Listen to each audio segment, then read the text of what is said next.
নিৰ্বাচনী প্ৰচাৰৰ কাৰণে আহিব প্ৰধানমন্ত্ৰী নৰেন্দ্ৰ মোদী আৰু প্ৰধানমন্ত্ৰী নৰেন্দ্ৰ মোদী যেহেতু কাইলৈ এই নলবাৰীৰ বৰকুৰাৰ এই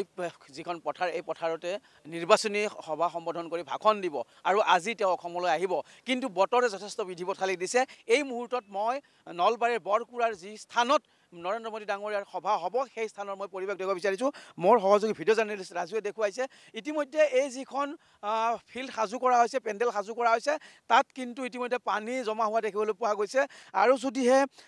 ৰাতিলৈকে এনেদৰে বতৰ থাকে তেতিয়াহ'লে কাইলৈ ইয়াত সভা কৰাত যথেষ্ট কিন্তু অসুবিধাৰ সৃষ্টি হ'ব বা ৰাতিলৈ কি সিদ্ধান্ত হয় সেয়া পৰৱৰ্তী সময়ত লক্ষণীয় হ'ব কিন্তু এই মুহূৰ্তত আমি ক'ব বিচাৰিছোঁ যে যিহেতু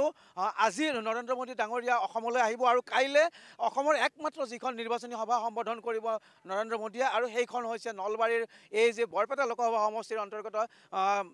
বৰপেটাৰ যিগৰাকী প্ৰাৰ্থী ফণী ফুকন চৌধুৰী সেইগৰাকী প্ৰাৰ্থীৰ হকে ইয়াত নিৰ্বাচনী প্ৰচাৰ চলাব আৰু তাৰ কাৰণে দেখিবলৈ পোৱা গৈছে ব্যাপক প্ৰস্তুতি আৰু এই গোটেই সমগ্ৰ অঞ্চল আৰক্ষীৰে ভৰি পৰিছে কেৱল আৰক্ষী আৰু আৰক্ষীৰ চাৰিওপিনে যদি চাওঁ মোৰ সহযোগী ভিডিঅ' জাৰ্নেলিষ্টে দেখুৱাইছে এইদৰে আৰক্ষীৰ আচলতে যথেষ্ট সংখ্যক আৰক্ষী ইয়াত মোতায়েন কৰা হৈছে বিভিন্ন জিলাৰ পৰা আৰক্ষী ইয়ালৈ মোতায়েন কৰা হৈছে অনা হৈছে আৰু এই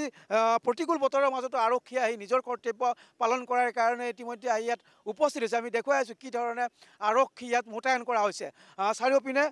আৰক্ষীৰ দল আৰু কিন্তু যিহেতু বতৰ অতি প্ৰতিকূল আৰু এই বতৰৰ কাৰণে দেখিবলৈ পোৱা গৈছে যথেষ্ট বিধি পথালি হ'ব এইখন সভাত কাৰণ চাৰিওপিনে এই যিখন পথাৰ চাৰিওপিনে কেৱল পানী জমা হৈছে আৰু যদিহে নিশালৈকে এই ধৰণে বতৰ থাকে তেতিয়াহ'লে কালি কিন্তু ইয়াত সভা কৰা যে যথেষ্ট অসুবিধা হ'ব সেয়া নিশ্চিত আমি পুনৰ এই যিখন পথাৰ এই পথাৰৰ পৰিৱেশ দেখুৱাবলৈ চেষ্টা কৰিছোঁ মোৰ সহযোগী ভিডিঅ' জাৰ্নেলিষ্টে দেখুৱাই আছে এই সমগ্ৰ অঞ্চলটোৰ পৰিৱেশ আৰু আমি সেই যিখন স্থানত যিহেতু কালৈ এই স্থানতে সভা হ'ব প্ৰধানমন্ত্ৰী নৰেন্দ্ৰ মোদী ডাঙৰীয়াই প্ৰায় 2 লাখ মানুহক সম্বোধন কৰাৰ কথা আৰু সেই মৰ্মে ইয়াত যি ধৰণৰ প্ৰস্তুতি সেয়া সম্পূৰ্ণ হৈছে প্ৰস্তুতি যিখন ফিল্ড এই ফিল্ডখনৰ সম্পূৰ্ণ বেৰিকেড সজা হৈছে বা হেলিপেড 3খনকৈ হেলিপেড নিৰ্মাণ কৰা হৈছে আৰু বিশাল ৰভা মণ্ডপ মঞ্চ সজা হৈছে আৰু এই যিখন পথাৰ এই পথাৰৰ মাজত কেইবাটাও বিশাল বিশাল পকীপথৰ ব্যৱস্থা কৰা হৈছে আৰু আহল বহলকৈ পকীপথৰ পাৰ্কিঙৰ ব্যৱস্থা কৰা হৈছে কিন্তু যিহেতু যথেষ্ট বতৰৰ যিটো অৱস্থা আৰু এই অৱস্থাই কিন্তু কাইলৈ যে এই যিখন নিৰ্বাচনী সভা এই নিৰ্বাচনী সভাত বিধি পথালি দিব সেয়া প্ৰায় নিশ্চিত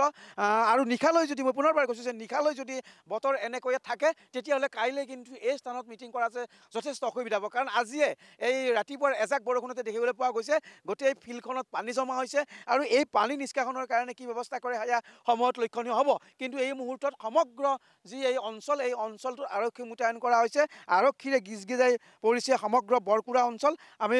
দেখুৱাই আছোঁ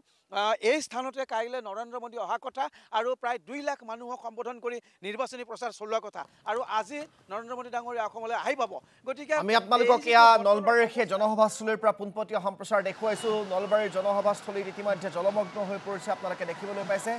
এয়া পানীৰে ভৰি পৰিছে সেই সভাস্থলী